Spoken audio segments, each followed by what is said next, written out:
You're listening to Colorado Springs, Colo, AP, U.S.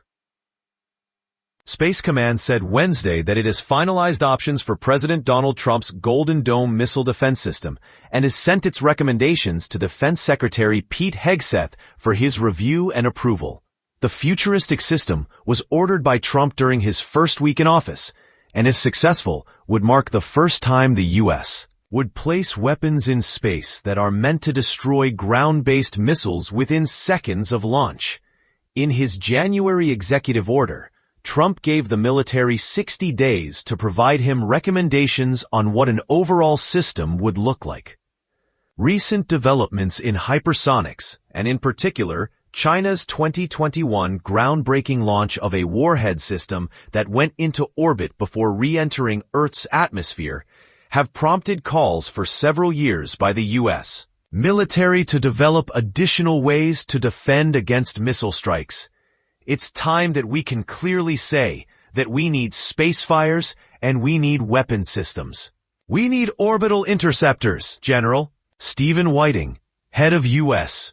Space Command, said in a speech kicking off the annual Space Symposium, an industry event held this week in Colorado. We call these weapons, and we need them to deter a space conflict and to be successful if we end up in such a fight. Multiple options were developed, vetted by the Joint Chiefs of Staff, and provided to Hegseth, said Colonel Matthew Roten, Space Command's head of global warfare requirements.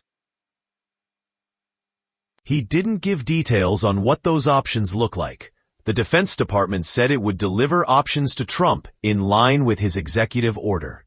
Space Command has not said how much it anticipates a space-based defense will cost, but Roten said the options sent to Hegseth incorporated estimated costs. This week, Trump said his 2026 defense budget proposal will near $1 trillion. The program was previously known as Iron Dome, but was renamed by the Pentagon in February to Golden Dome. Roten said Space Command is now moving forward on developing specific requirements for Golden Dome.